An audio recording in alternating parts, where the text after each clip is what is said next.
안녕하세요. 5주차 첫 번째 강의를 시작하도록 하겠습니다.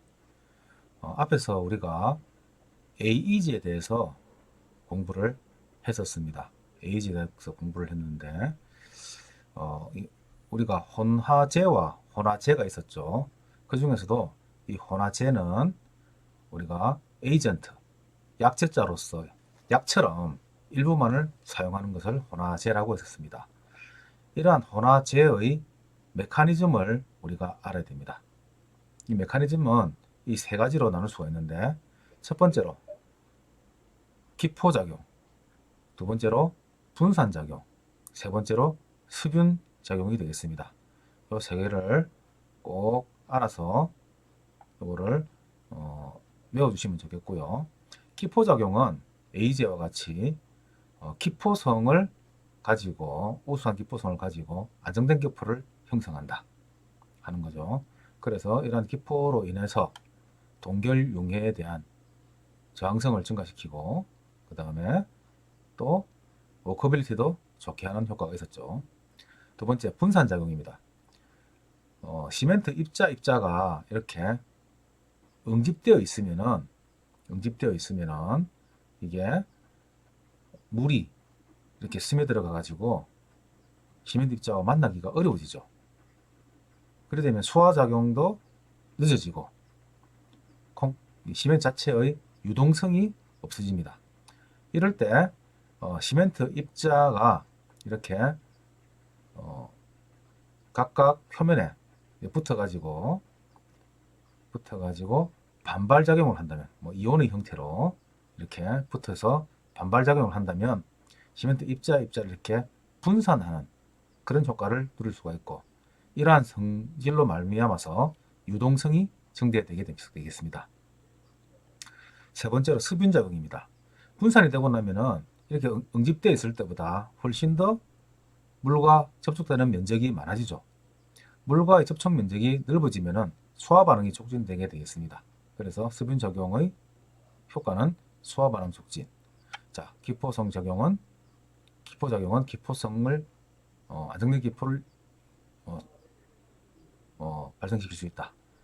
그 다음에 분산작용은 유동성을 증대시키고 수분작용은 소화 반응을 촉진한다. 자, 이 부분을 여러분들이 알면 되겠습니다. 그 다음에 이러한 이제 혼화제의 종류는 AE제, 우리 앞에 배웠던 AG가 있고, 그 다음에 감수제가 있고, 그 다음에 AE 감수제가 있습니다. AE 감수제입니다. 감수제가 있습니다. 그리고 유동화제가 있죠. 유동화제. 그 다음에 고성능 감수제. 그리고 응결경화 조정제. 이건 응결경화 시간을 조절할 수 있는 조정제가 되겠습니다. 그다음에 기포제. 이 기포는 또 A제와는 좀 다른 그러한 형태로서 기포를 필요로 한 어떤 곳에다가 기포를 더 많이 발생시키는 그런 작용을 하는 겁니다. 다음에 방청을 위한 방청제. 이런 것들이 전부 다 이 혼화제, 케미컬 에이전트의 종류 중에 하나가 되겠습니다. 자, 그러면은 우리가 다시 돌아와서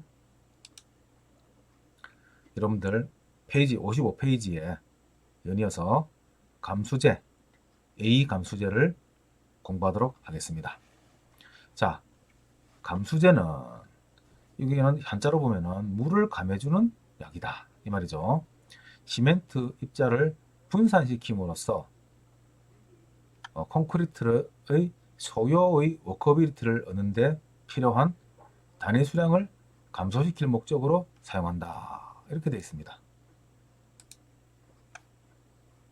자, 그래서 이 소요의 워커빌리티를 얻는데 필요한 단위 수량을 감소시킬 목적으로 사용된다.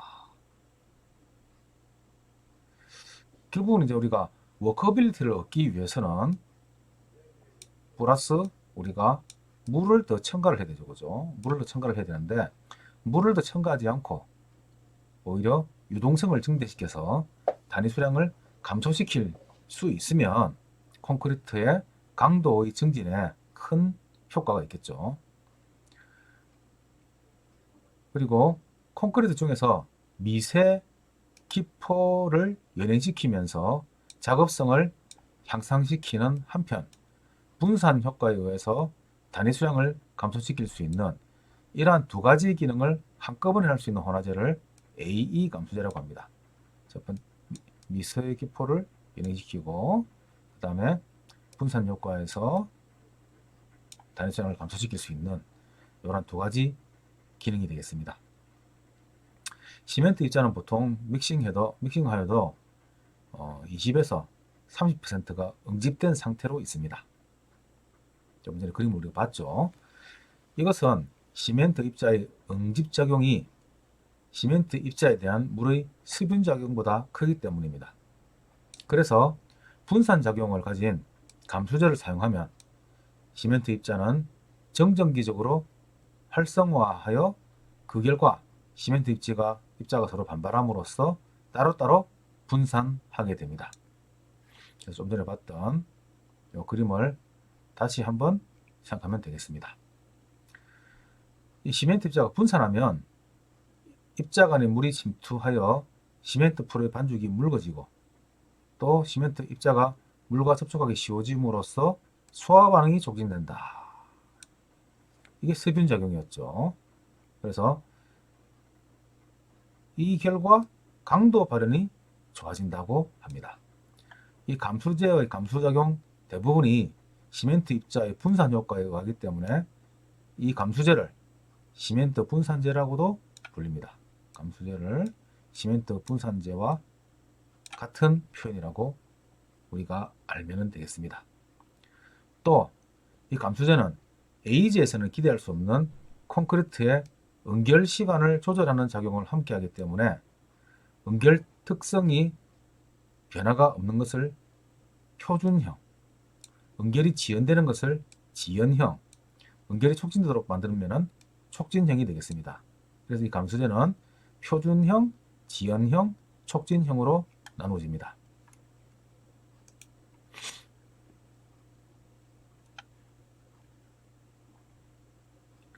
자, 다음 페이지를 보도록 하겠습니다.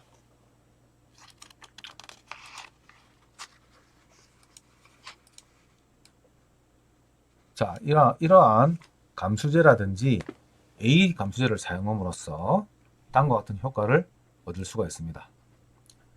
소요의 워커빌리티를 얻기 위하여 필요한 단위 수량을 10에서 16% 정도 감소시킬 수 있다. 동일 워커빌리티 및 강도의 콘크리트를 얻기 위하여 필요한 단위 시멘트량을 감소시킨다. 항상 물 시멘트 비란 게 있기 때문에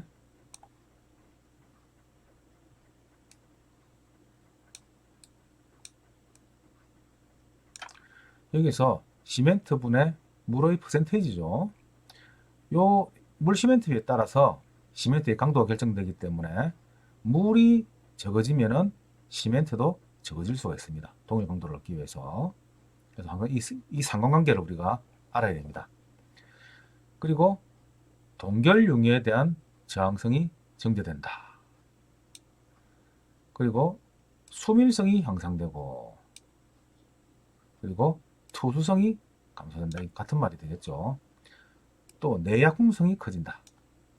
건조 수축을 감소시킨다 하는 이러한 효과를 얻을 수가 있습니다. 그래서 이 이제 계면 활성제의 효과를 보면은 표 3.5를 보면 우리가 이제 좀 자세히 보면은 훨씬 더 우리가 이 효과를 잘 알 수가 있는데, 처음에 봤던 A제가 있었죠. A제.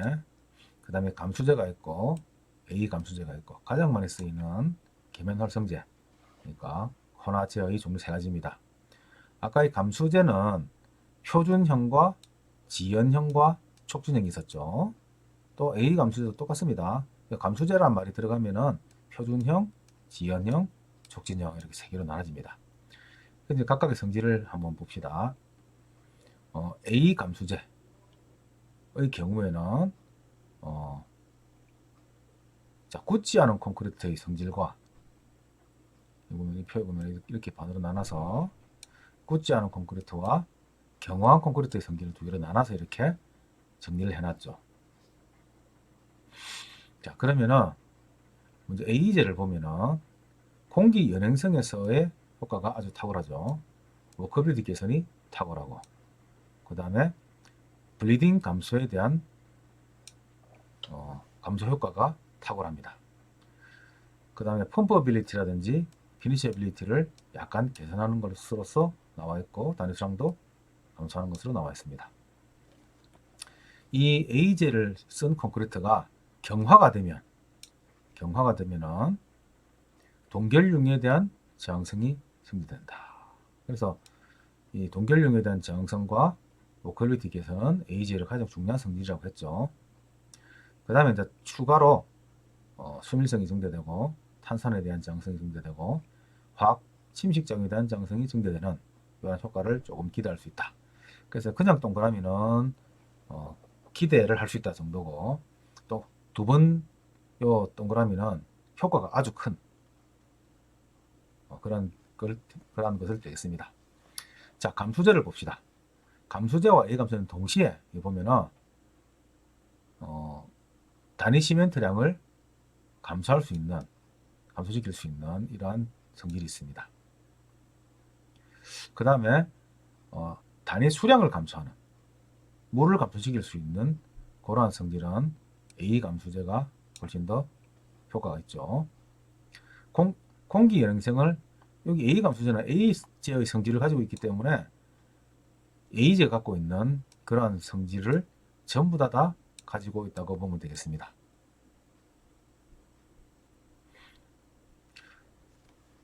자, 그 다음에 이제 감수제의 경우에는 펌퍼빌리티를 개선하는 효과가 있습니다. 그래서 이제 펌퍼빌리티가 이렇게 나오는데, 우리가 펌퍼빌리티에 대해서 조금 생각을 해봅시다. 이 펌퍼빌리티는 콘크리트의 펌프와 상관이 있습니다. 이 콘크리트의 펌프가 이 펌프의 기능은 아직 굳지 않은 콘크리트를 원거리로 수송하기 위한 펌프이라고 합니다. 이 펌프에는 피스톤식, 스키드식 등이 있는데, 수평 거리로 약 250m, 수직 거리로 약 40m, 압송량은 10에서 30 입방메다 per hour. 그래서 이게 이제 피스톤식인데, 콘크리트를 여기다가 이제 이렇게 넣고, 그 다음에 조절 밸브를 열면은 피스톤으로 이렇게 밀어내는 이런 방식이죠. 이러한 콘크리트를 얼마나 밀어낼 수 있느냐 하는 것이 콘크리트의 펌퍼빌리티가 됩니다. 펌프의 압송의 용이성을 나타내는 것으로서 지금 펌프카가 이제 그림이 이렇게 나오죠. 그리고 펌프카의 팔을 이렇게 쭉 뻗어서 올린 모습입니다. 그래가지고 리미콘으로 온 콘크리트를 이 펌프카의 팔을 올려서 이 붐에서 이렇게 콘크리트를 높은 곳까지 올릴 수 있게 됩니다. 근데 이러한 콘크리트 펌프는 요즘에 초고층 빌딩이 많이 생기면서 이 콘크리트 펌프의 능력이 더 중요시되는 그러한 환경에서 우리가 살고 있죠. 그래서 이 펌퍼빌리티 한번 우리가 생각을 해보았습니다.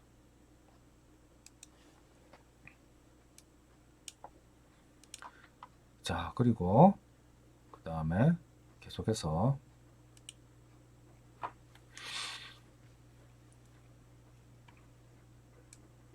자, 그러면은 펌퍼빌리티가 있고, 그 다음 그 밑에 보면은 피니셔빌리티가 있죠. 피니셔빌리티. 이거는 콘크리트를 타설을 하고, 그 다음에 콘크리트 면을 얼마나 깨끗하게 나올 수 있느냐, 그 피니시 면이라고 하죠. 이 피니시가 얼마나 깨끗하게 되느냐 하는 그러한 거기에 대한 성능을 나타내는 것입니다. 그래서 이 콘크리트가 면이 깨끗하게 나는 것도 상당히 중요하죠. 그때 이러한 A제라든지 또는 감수제 A 감수제가 이렇게 큰 역할을 하는 것으로 나와 있습니다.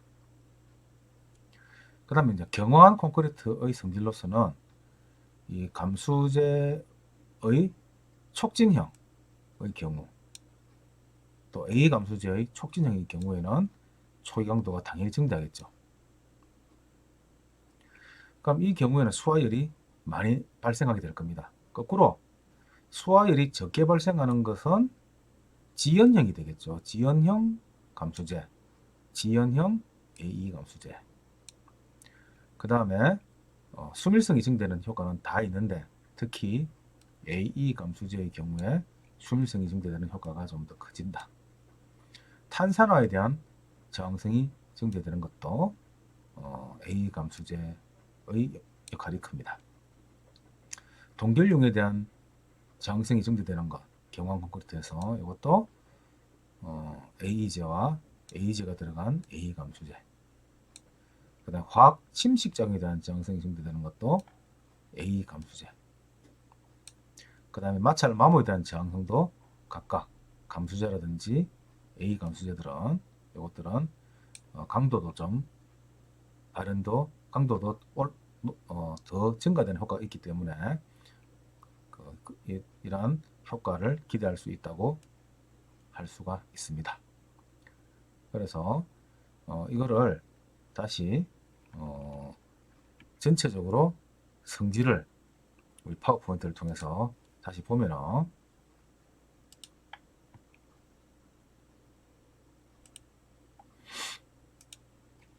자, 파워포인트에서 A 감수제와 A 감수제의 역할에 대해서 한번 표로서 한번 생각을 해보겠습니다. 자, 우리가 이제 이 효과를 슬럼프도 일정하고 시멘트량이 일정하다고 했을 때 감수제나 A 감수제를 넣게 되면은 이 슬럼프도 똑같고 시멘트량을 더 줄이지 않고 그대로 있는 상황에서는 단위 수량을 감소시키는 기능이 있겠죠. 그러나 시멘트량은 그대로 일정하다고 했으니까 그대로 두고 단위 수량이 감소가 되니까 이때는 물시멘트비도 적어지는 그런 효과가 될 겁니다. 그래서 물시멘트비에서 물의 부분에서 이게 이제 50%에서 40%로 예를 들어서 주는 그런 효과가 있겠죠. 슬럼프는 일정하다고 했고, 자, 이런 상태에서는 물시멘트비가 줄어드니까 강도는 증가하는 효과가 있겠죠. 그래서 물시멘트비와 강도는 물시멘트비가 줄면은 강도는 증가하는 이러한 효과를 우리가 다시 한번 생각해 봐야 되겠습니다. 두 번째로 슬럼프와 물시멘트비를 일정에 뒀습니다. 그러면 감수제를 사용하게 되면은 단위 수량이 감소하겠죠. 그죠?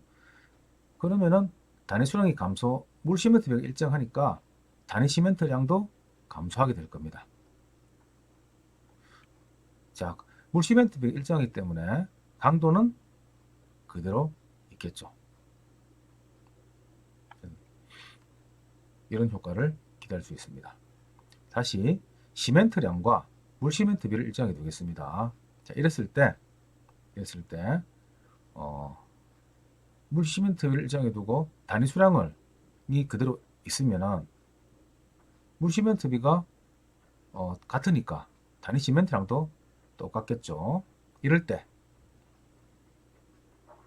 슬럼프가 증대되겠죠. 이럴 때는. 그죠? 물시멘트비가 일정하기 때문에 강도는 그대로일 겁니다. 그죠? 자, 그래서 이 표를 가지고 표를 써보면은 이 감수제의 효과와 슬럼프와 시멘트량과 그 다음에 물시멘트비 그리고 강도와의 관계를 우리가 알 수가 있습니다.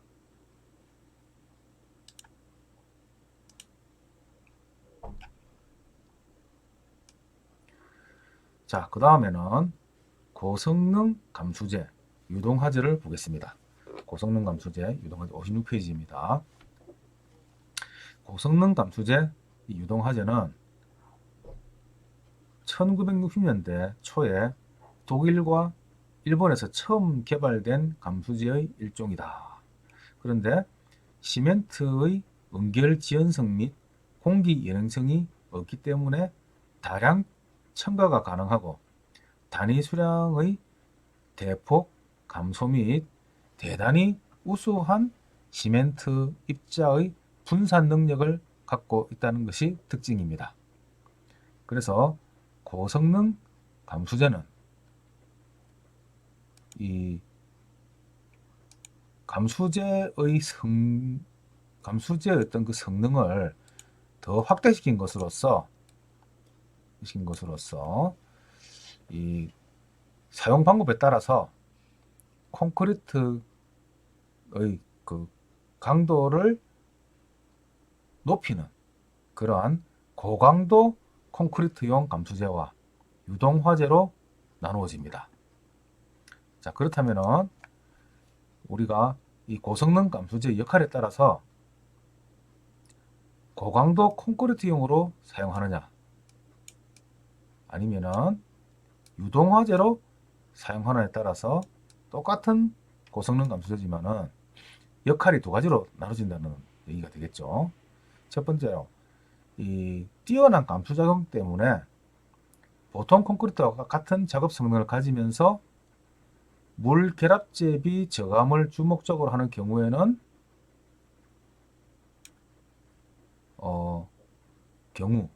이때가 강도가 높아지는 콘크리트 되겠죠. 그리고 또 고성능 감수제로서 감수시키지 않고 동일한 물 결합 대비로서 작업 성능이 뛰어난 콘크리트를 제조를 목적으로 하는 경우, 이때는 유동화재의 성질을 가지게 되겠죠.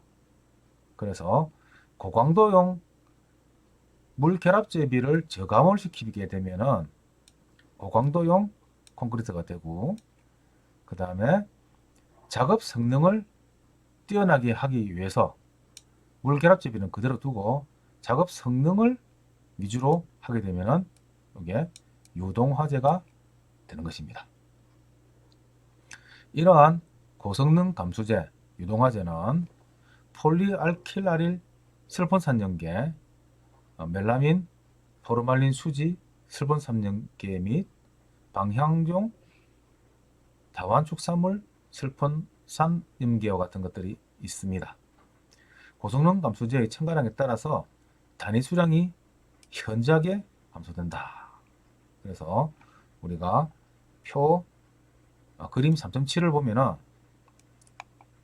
이런 부분을 명확하게 알 수가 있습니다. 자, 이러한 감수제를 특히 방향족계 감수제를 사용하면은 슬럼프 100mm 정도에서 강도로서 압축 강도가 80에서 100메가파스칼 정도의 고강도 콘크리트를 얻을 수가 있습니다. 80에서 100메가파스칼은 어마어마한 강도가 됩니다. 자, 이 고성능 감수제를 첨가했을 때 보면은 이게 이제 첨가량입니다. 첨가량. 시멘트의 중량은 몇 %냐?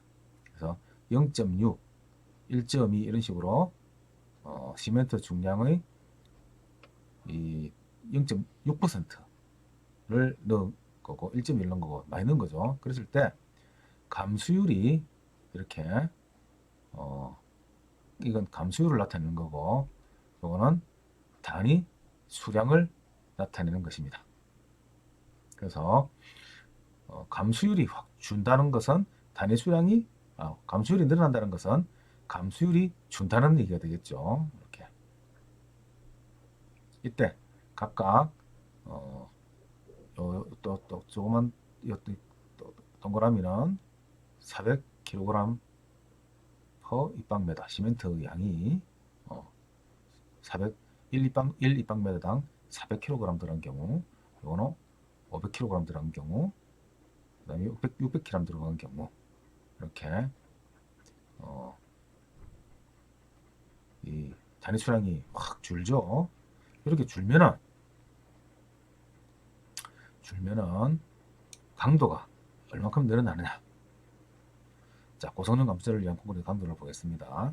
지금 보면은 두 가지 정도가 있습니다. 그 NL 4000, NL계 그 감수제와 MT계, MT 150 감수제가 있는데, 이때 사용량은 이제 이렇게 되겠죠. 시멘트 중량의 몇 퍼센트냐. 자, 물 시멘트 비를 28.6%로 할 수가 있습니다. 그리고 장골제율이 25, 슬럼프 10.5, 공기량 1.7 이랬을 때 시멘트를 700kg 넣고 물을 200kg 들어가야 되죠. 그러면 28.6 %의 물 시멘트비가 나옵니다. 이때 일축 압축 강도가 7일에 80.7MPa, 28일에 99.7MPa 정도의 이러한 높은 강도를 얻게 된다는 것을 알 수가 있습니다. 여기서 장골제율이 나옵니다. 이 장골제율이 어떤 것인지를 슬럼프라든지 공기량은 여러분들이 알 수 있을 것 같고, 물시멘트비도 배웠고, 장골제율을 잠시 공부해 보도록 하겠습니다. 예, 장골제율을 설명하기 앞서서 콘크리트를 먼저 보면은, 콘크리트는 이렇게 전체로 봤을 때 가장 많은 부분을 차지하는 것이 이렇게 골재입니다. 장골재와 굵은골재로 나눠져 있죠. 그 다음에 요까지 부분을 골재라고 하고, 그리고 결합재가 있습니다. 이 결합재가 물과 시멘트가 이렇게 합쳐진 것을 결합재라고 합니다. 결합재. 그래서 시멘트 페이스트라고 얘기를 하죠. 그리고 이 사이에 공극이라는 게 또 존재하게 됩니다. 이 모든 것이 합쳐져 가지고 우리가 콘크리트가 되는 것입니다. 여기에서 굵은골재가 빠지면은 모르타르라고 하게 되죠. 그러면은 그 콘크리트의 많은 부분을 차지하는 그러한 이 장골재와 굵은골재에서 장골재를 S라고 하고, 이거는 샌드의 의미입니다. 굵은골재를 자갈의 의미로 그랩을 G라고 합니다. 그러면은 용적이라고 되죠. 용적. 그래서 이 장골재율이란 것은 이 장골재의 장골재와 A분의 S죠. 이 A란 것은 장골재와 굵은골재를 합친 것을 A라고 부르는 것입니다. 자, 그런데 여기서 우리가 이제 방금 우리가 보았던 배합표에서 보면은 SA라고 해서 소문자로 쓰죠. 이것을 굳이 배합표에서 소문자로 쓰는 것은 이 A밖에 없습니다. 이거를 왜 A분의 S라고 이렇게 장골재율을 소문자로 쓰느냐고 하면은, 이게 용적에 대한 비기 때문에 그렇습니다. 다른 모든 비는 전부 다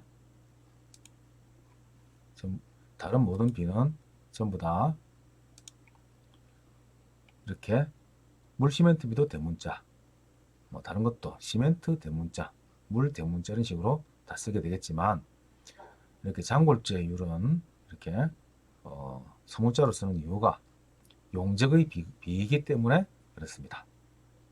그러면은 여기 25%라는 얘기는 전체 장골재와 굵은골재를 합친 A분의 S가 전체 합친 것에 대한 모래의 용적의 비율이 25%다 하는 것을 나타내는 것입니다. 예, 다음은 촉진제에 대해서 공부해 보도록 하겠습니다. 이 촉진제는 시멘트의 수화작용을 촉진하는 혼화제로서 보통 염화칼슘 또는 염화칼슘을 포함한 감수제가 사용이 됩니다. 이 염화칼슘의 알맞은 사용량은 온도에 따라 다르지만 일반적으로 시멘트 중량에 대해서 2% 이하를 사용하게 되어 있습니다. 자, 그러면은 이 염화칼슘을 사용을 제한하는 이유는 이 염화칼슘이 들어가게 되면은 시멘트의 강도에 영향을 미치기 때문입니다. 그래서 염화칼슘을 2% 이상을 사용하게 되면 시멘트 강도가 강도 저하를 나타낼 수가 있고, 또 철근 콘크리트의 경우 철근이 염화칼슘으로 인해 가지고 부식될 수 있는 그러한 녹이 날 수 있는 그러한 가능성이 있기 때문에 꼭 시멘트 중량의 2% 이하를 사용하라고 하고 있습니다. 그래서 이 2%는 중요하니까 꼭 외워두시기 바랍니다. 이러한 염화칼슘을 혼합한 조각 및 포틀랜드 시멘트의 압축 강도를 나타낸 것이 그림 3.8이 되겠습니다. 자, 그러면 그림 3.8을 보시면, 그림 3.8을 보겠습니다. 이 염화칼슘을 사용한 경우에 그림 3.8을 보시면 염화칼슘을 사용했을 때 지금 이 실선이 염화칼슘을 사용하지 않은 경우이고, 이 점선이 염화칼슘을 2% 사용한 경우입니다. 이때 각 재령에 따라서 강도를 보면은 1일 재령에서의 압축 강도를 살펴보면은 염화칼슘을 사용한 콘크리트가 훨씬 더 조기 강도를 나타내는 것을 알 수가 있습니다. 자, 이를 보면은 우리가 초기에 강도 정진 효과가 높다는 것을 알 수가 있으며, 이 염화칼슘은 5 내지 10도씨의 저온에서 강도 정진 효과가 좋은 것을 알 수가 있습니다. 이러한 촉진제의 효과와 사용상의 주의사항을 열거하면 다음과 같습니다.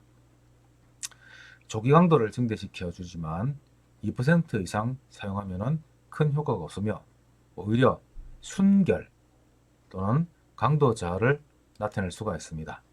자, 여기서 순결 앞에서 우리가 배웠죠. 순결 현상에 대해서 우리가 배운 것이 기억이 날 것입니다. 자, 순결 현상 시멘트에서 나왔죠. 앞에 가서 여러분들 복습을 한번 하는 것이 좋겠습니다. 자, 순결은 28페이지에 보면은 순결 현상을 설명하고 있습니다. 제가 한번 읽겠습니다. 28페이지 보면은 시멘트를 물로 비빈 직후 급속 응고를 일으키는 경우가 있다. 이러한 현상을 일반적으로 이상응결이라고 하며, 이러한 시멘트를 사용한 모르타르나 콘크리트의 경우에도 종종 위응결이라 불리는 순결 현상이 생기며, 또한 소화 초기에 시멘트 풀이 약간 굳어지는 현상을 나타낸다. 이렇게 나와 있죠. 그래서 이 순결 현상 여러분들 기억해 주시기 바랍니다. 그리고 2% 이상 사용하면은 강도 저하를 가져올 수 있다 하는 거죠. 두 번째, 조기 발열의 증가 또는 조기 강도의 증대 및 동결 온도의 저하에 따라서 한중 콘크리트에 유효합니다. 그래서 한중 콘크리트의 경우에 시멘트 중량의 1% 정도의 염화칼슘을 넣은 A 콘크리트를 추천하고 있습니다. 콘크리트의 응결이 빠르므로 운반, 타설, 다지기 작업을 신속히 해야 합니다. 지하철이나 전철 구간에 있는 철근의 콘크리트는 전식의 영향으로 전기로 인해서 전기가 흐르게 되면은 철근이 녹이 잘 납니다. 그래서 이 전식의 영향으로 철근은 녹이 슬고 콘크리트에 균열이 생기기 쉽기 때문에 이러한 전기가 흐르는 구간에 있는 콘크리트는 절대로 염화칼슘을 사용해서는 안 된다 하는 거죠. 그리고 아무리 많이 사용해도 2% 이하를 사용하도록 하고 있습니다. 또 PSC 강제에 접촉하면 부식 내지 녹이 슬기 쉽다 이렇게 되죠. PSC는 프리 스트레스드 콘크리트라고 부르며 미리 강제에다가 인장력을 준 상태에서 콘크리트를 타설을 해서 콘크리트에 압축력이 생기도록 만드는 그러한 공법을 PSC라고 하며 이때 사용하는 강제는 또 부식 내지 녹이 슬기 쉽기 때문에 염화칼슘에서 주의해야 된다 하는 겁니다. 염화칼슘을 사용한 콘크리트는 황산염에 대한 화학 저항성이 또 적습니다. 특히 공업용 염화칼슘의 순도는 80에서 95% 정도의 물을 사용 시 이 염화칼슘의 순량을 기준하여 사용량을 정해야 됩니다. 또한 조해성을 가지고 있으므로 저장에 주의를 요합니다.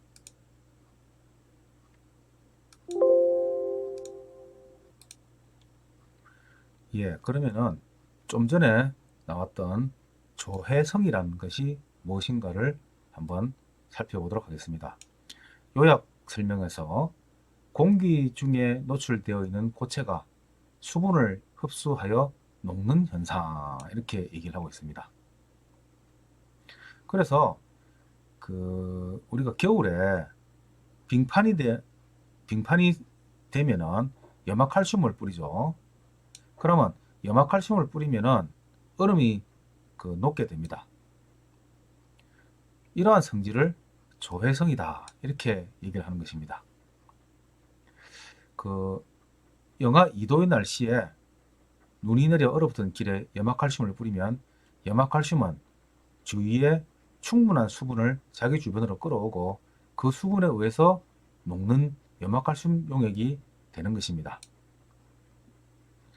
이 염화칼슘 용액은 어는 점 내림 현상에 의해서 순수한 물보다는 어는 점이 낮아지게 되는데 이 염화칼슘 용액은 더 낮은 온도에서 어는 점이 더 내려감으로써 염화칼슘을 뿌린 주변의 얼음들이 녹게 됩니다. 이러한 성질을 조해성이라고 하는 것입니다. 자, 여기까지 해서 촉진제까지 오늘 수업을 마치도록 하겠습니다. 수고 많으셨습니다.